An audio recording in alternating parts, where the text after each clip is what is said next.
नमस्कार दोस्तों, Facebook live में शाम के इस वक्त हम आपको कुछ रविवार के दिन कुछ बड़ी खबरों के साथ एक बार फिर हाजिर हुए हैं। सुबह हम आपसे जुड़े थे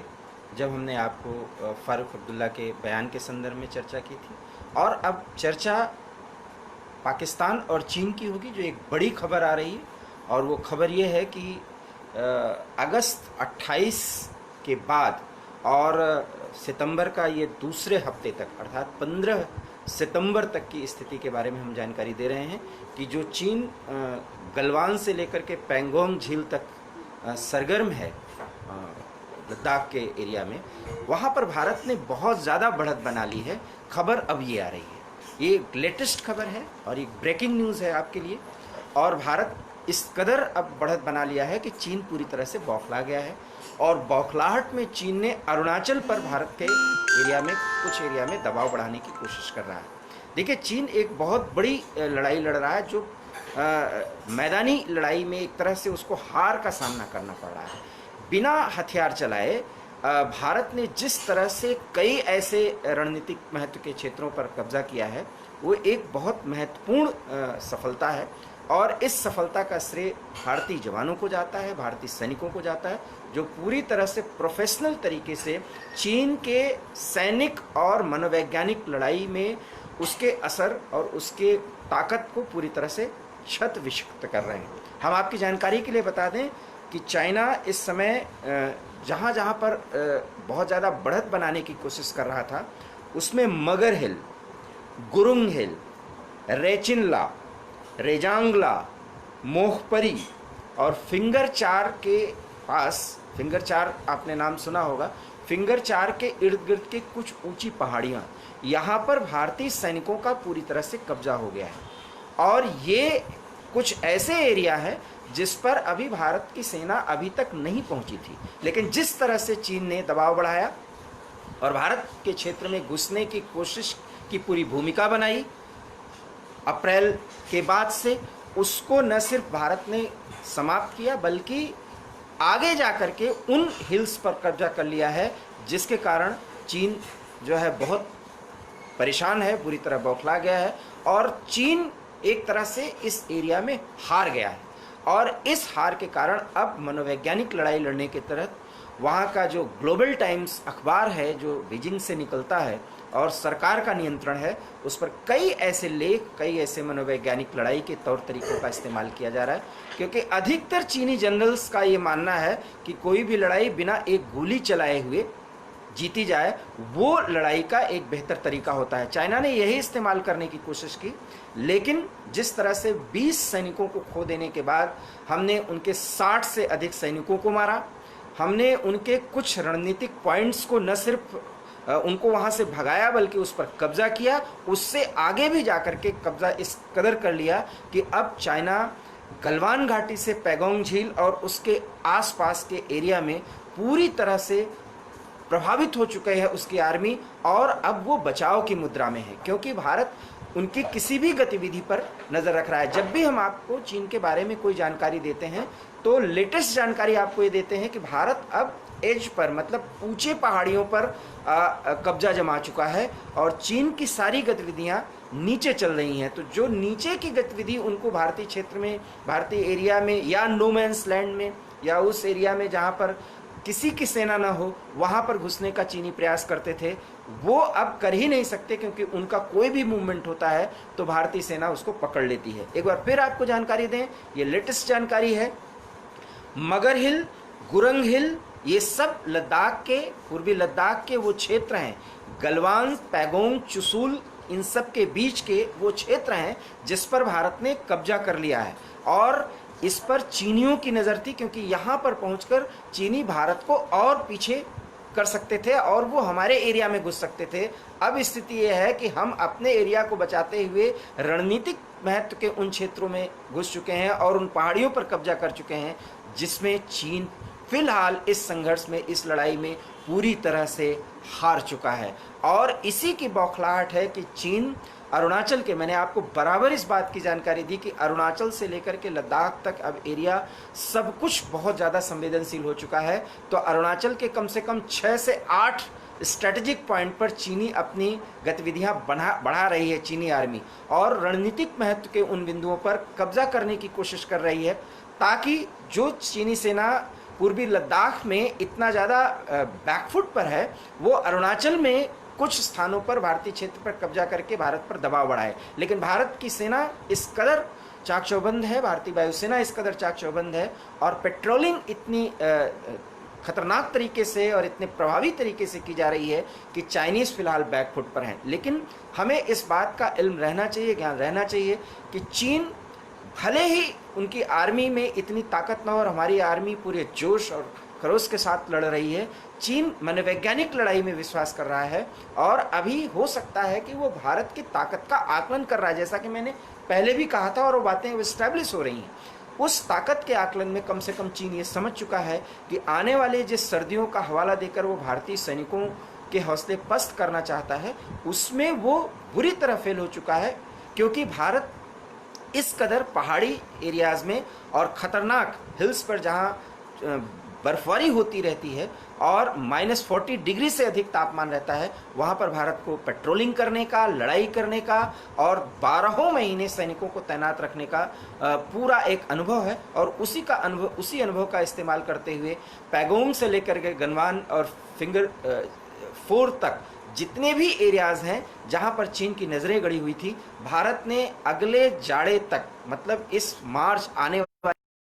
इस तरह से व्यवस्था कर चुका है कि चीन की अब कोई चलने वाली नहीं है। इसलिए ये पूर्वी लद्दाख के इस एरिया में जो उसने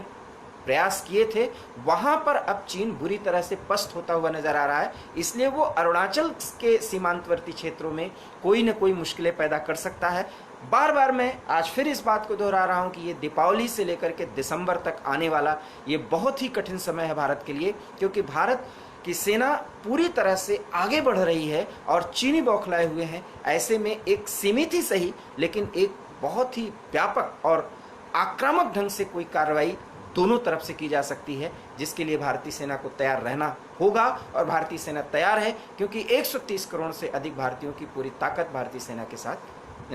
लगी हुई है। चीन इस परेशानी में है और पाकिस्तान उसका साथ दे रहा है। लेकिन सवाल एक बड़ा है कि वो पाकिस्तान जो अपने आप को इस्लामिक राष्ट्र कहता है, वो पाकिस्तान अब सोचे कि मुसलमानों का रहनुमा बोलने वाला और मुस्लिम ब्रदरहुड पर विश्वास करने वाला पाकिस्तान क्या सिंजियांग प्रांत जो चीन में उइगर्स मुसलमानों के साथ किया जा रहा है, उसके लिए पाकिस्तान बोलेगा? ये सवाल उन कट्टरपंथियों से है, चाहे वो पाकिस्तान के हों, चाहे वो भारत में रह रहे हों, चाहे दुनिया के कोई देश हों। सऊदी अरेबिया के लिए, यूएई के लिए, बहरीन के लिए, कुवैत के लिए, तुर्की के लिए, सबके लिए बड़ा सवाल है कि आज चीन 80 लाख से अधिक उइगर्स मुसलमान जो चीन के सिंजियांग प्रांत में रहते हैं और जिनका एक ऐतिहासिक प्रमाण है वो वहाँ पर रहने का, अगर उनके साथ इतना बड़ा भेदभाव हो रहा है कि उनको दाढ़ी नहीं रखने दी जा रही, वो टोपी नहीं पहन सकते, मस्जिदों में नहीं जा सकते, और उनके लिए डिटेंशन सेंटर, याद रखिए जिस डिटेंशन सेंटर को लेकर के भारत में बिना किसी बात कर इतना बावेला मचाया गया, असम से लेकर के और उत्तर प्रदेश में, चाइना में इतने ज़्यादा डिटेंशन सेंटर खुल चुके हैं, जिसके कारण से पूरी तरह से उइगर मुसलमानों को कम्युनिस्ट माइंडसेट में ढाला जा रहा है। और उस डिटेंशन सेंटर में रख करके उनको ये बताया जाता है कि उनको एक प्रशिक्षण दिया जा रहा है ताकि वे अपने आर्थिक और आधार को मजबूत कर सकें, रोजी रोटी को चलाने की व्यवस्था कर सकें। और उइगर्स मुसलमानों में कुछ ऐसे उइगर्स जो भाग करके दूसरे देशों में शरण लिए, उनकी जानकारी के मुताबिक डिटेंशन सेंटर में इस कदर मुसलमानों को प्रताड़ित किया जाता है जिसकी कोई सीमा नहीं है। तो आज पाकिस्तान जो चीन के टुकड़ों पर पलने के लिए मजबूर है, उइगर्स मुसलमानों के बारे में सोचे। और बात सिर्फ सिंजियांग के उइगर प्रांत की ही नहीं है, अब तो गांसू एक जगह है चीन में, वहाँ का लिनसिंगा एक जगह है, गांसू के लिनसिंगा में वहाँ पर मस्जिदों के गुंबद तोड़े जा रहे हैं, ये खबर है। क्या अब पाकिस्तान इस पर बोलेगा? क्या सऊदी अरबिया बोलेगा? क्या गल्फ के वो देश जो मुस्लिम राष्ट्र और इस्लामिक राष्ट्र होने का दावा कर सकते हैं, या वो कट्टरपंथी जो दुनिया के किसी देश में है जिसमें भारत भी है, उनको हर एक बात में बहुत कुछ याद आता है, लेकिन उनको याद आएगा कि सिंजियांग प्रांत में क्या कर रहा है चीन, और सिंजियांग प्रांत के उइगर्स मुसलमानों के लिए कितना तबाही मचा रहा है चीन। डिटेंशन सेंटरों पर 80 लाख से अधिक उइगर्स रखे गए हैं, उनके साथ क्या क्या किया जा रहा है ये किसी को पता नहीं है। लेकिन भारत जैसे लोकतांत्रिक देश में अगर कोई बात हो जाती है तो पाकिस्तान से लेकर के पूरी दुनिया में एक तहलका मच जाता है। और कट्टरपंथी तत्व, हर मुसलमान नहीं, इस देश में 30 करोड़ से अधिक मुस्लिम रहते हैं, लेकिन कुछ लोग जो कट्टरपंथी, उनके लिए एक बड़ा सवाल है कि एक नई जानकारी के मुताबिक गांसू के लिंसिगा एक जगह है, गांसू चीन का एक स्थान है, वहां पर सैटेलाइट तस्वीरें आ रही हैं, देखी जा सकती हैं, जहां पर मस्जिदों के गुंबद तोड़े जा रहे हैं। और ये बताया जा रहा है कि वो चीनी मॉडल के हिसाब से इस्लामिक तौर तरीके से कोई भी मस्जिद बनाया ही नहीं जा सकता। अब चीन के खिलाफ कोई संघर्ष किया जाए, चीन के खिलाफ कोई वैश्विक मूवमेंट मुस्लिम ब्रदरहुड के तहत दुनिया के मुसलमानों को बनाना चाहिए। लेकिन चीन की एक ऐसी ताकत है जिसके सामने सब नतमस्तक हैं, और उसका रहनुमा और एपी सेंटर कहा जाने वाला जो इस्लामिक टेररिज्म का जनक, जिसने इस्लाम को बर्बाद एक तरह से बदनाम किया, वो राष्ट्र पाकिस्तान आज उसी चीन की सरपरस्ती में जीने को मजबूर है और चीन के टुकड़ों पर पलने को मजबूर है। क्योंकि सीपेक जो है वो चीन अपने फायदे के लिए सीपेक का निर्माण कर रहा है, एक इकोनॉमिक कॉरिडोर देने को के बहाने पाकिस्तान को पूरी तरह से अपने कब्जे में ले रहा है। आज जिस तरह से पाकिस्तान पीओके में जो कुछ भी कार्रवाई कर रहा है उसके पीछे चीन का ही योगदान है, क्योंकि चीन इस तरह से डरा हुआ है कि भारतीय सेना और भारतीय राजनयिक और भारतीय राजनीतिक इच्छा शक्ति इस कदर इस समय प्रभावी है कि पीओके में कोई बड़ी कार्रवाई हो सकती है। इसीलिए जैसा कि मैंने सुबह भी आपसे कहा था कि पीओके के 2 एरिया जो पूरी तरह से भारत के क्षेत्र हैं, गिलगित और बाल्टिस्तान में चुनाव कराने की घोषणा इमरान सरकार ने कर दी पाकिस्तान के इशारे पर, और वहां पर चुनाव कराने के पहले उनको गिलगित और बाल्टिस्तान को 2 प्रांतों के रूप में, पाकिस्तान के प्रांत के रूप में उसको एस्टेब्लिश किया जा रहा है, जो पाकिस्तान का एरिया ही नहीं है, और जिसको भारत वापसी के लिए भारत की संसद में बाकायदा एक प्रस्ताव पारित हो चुका है। चीन ये समझ चुका है कि अगर गिलगित बाल्टिस्तान में ज़्यादा पाकिस्तान के खिलाफ माहौल बना, पीओके में माहौल बना, तो भारतीय सेना इस तरह से प्रभावी है इस समय, इस कदर रणनीतिक रूप से इस समय बढ़त हासिल करने की स्थिति में है कि वो पीओके में बड़ी कार्रवाई करके पाकिस्तान को बड़ी मुश्किलों में डाल सकता है। और पाकिस्तान की मुश्किलों की चिंता चीन को नहीं है, चीन को अपने इकोनॉमिक कॉरिडोर की चिंता है, जिसको हम सीपेक के नाम से जानते हैं। इसलिए वो पाकिस्तान को एक सहायता देने की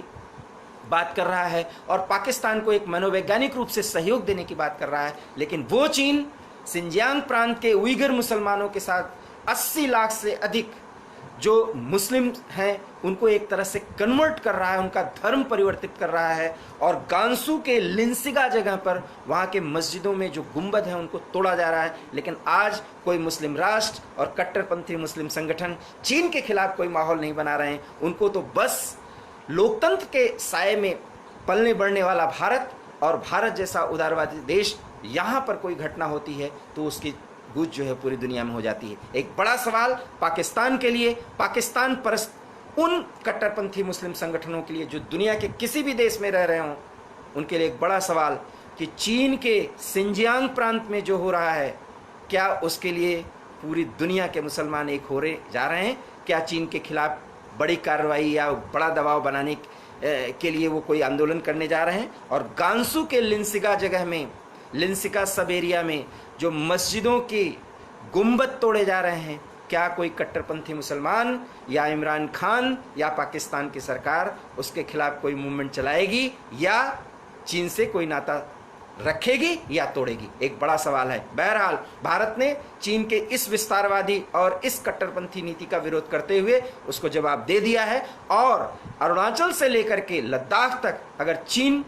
अपनी गलतफहमी के शिकार होने के तहत अगर भारत के खिलाफ आंख उठाएगा तो भारत के 130 करोड़ जनता उसका जवाब देने के लिए तैयार है, और चीन को उसका जवाब मिल के रहेगा। अब पाकिस्तान का हाल पाकिस्तान जाने, और दुनिया के वो तमाम इस्लामिक राष्ट्र जो अपने आप को मुस्लिम भाइयों को बचाने का एक दावा करते हैं, वो रहनुमा बनते हैं, वो देखें, और वो कट्टरपंथी लोग वो सोचें कि उइगर्स मुसलमानों के साथ सिंजियांग प्रांत में चीन क्या कर रहा है। इलाके में मस्जिद क्यों तोड़े जा रहे हैं, उनके गुंबद क्यों ढाए जा रहे हैं, चीन के सिंजियांग प्रांत में मुसलमानों को पूरी तरह से बदल देने के लिए, उनका तौर तरीका बदल देने के लिए इतने डिटेंशन सेंटर क्यों स्थापित किए गए हैं। आज लोकतांत्रिक देश होने के नाते भारत की मीडिया ये सवाल उठा रही है, अमेरिका की मीडिया सवाल उठा रही है। ऐसे में कट्टरपंथी तंत्र इमरान खान से सवाल करें, खुद से सवाल करें और वो गल्फ के सारे देशों के लिए एक मुहिम बनाए, और खास करके भारत के भी मुसलमानों को चाहिए कि कम से कम वो इस बात को उठाएं। अगर नहीं उठाते हैं तो ये माना जाएगा कि ये चीन की ताकत है जिसके आगे सब लोग झुके हुए हैं। फिर वो सारी बातें, वो सारे सिद्धांतिक पक्ष जो मुस्लिम कट्टरपंथी तत्व रखते हैं उनको पीछे हटना पड़ेगा। अदरवाइज उइगर्स मुसलमानों के साथ जो कुछ भी चीन में हो रहा है, या गांसू के लिंसगा एरिया में जो मस्जिदों को जिस तरह से छत बिछत किया जा रहा है, उसका अगर मुसलमान जवाब देता है, सवाल पूछता है, एक मुहिम बनाता है पूरी दुनिया में, तब माना जाएगा कि मुसलमान एक संघर्ष के लिए, एक सिद्धांत के लिए लड़ाई लड़ रहा है। अदरवाइज ये माना जाएगा कि जहाँ पर एक उदारवादी छवि है उसके खिलाफ भूमिका, कट्टरपंथी भूमिका बनाने के लिए तो आगे आते हैं। लेकिन जब चीन जैसा षड्यंत्रकारी देश और वहाँ के लोगों की जब एक सोच आगे बढ़ती है मार्क्सिस्ट भूमिका में, जो कि मार्क्सिज्म का एक विकसित रूप है, जब वो आगे बढ़ता है तो सारी दुनिया चुप होने को मजबूर है। लेकिन भारत चुप नहीं रहेगा। न सिर्फ गलवान से लेकर के पैगोंग तक चीन को पीछे हटाया जा रहा है, बल्कि उसके षड्यंत्रकारी नीतियों को ध्वस्त करते हुए उनके सोचने से पहले ही उन पहाड़ियों पर कब्जा कर लिया जा रहा है जिसको वो अपना होने का दावा कर रहे हैं। तो पूरी तरह से भारत एज लिए हुए स्थिति में है। ऐसे में चीन के साथ कोई बड़ा हादसा हो सकता है, इसका हमें ध्यान रखना है। इसलिए पूरे देश को 130 करोड़ जनता को तैयार रहना होगा, क्योंकि आने वाले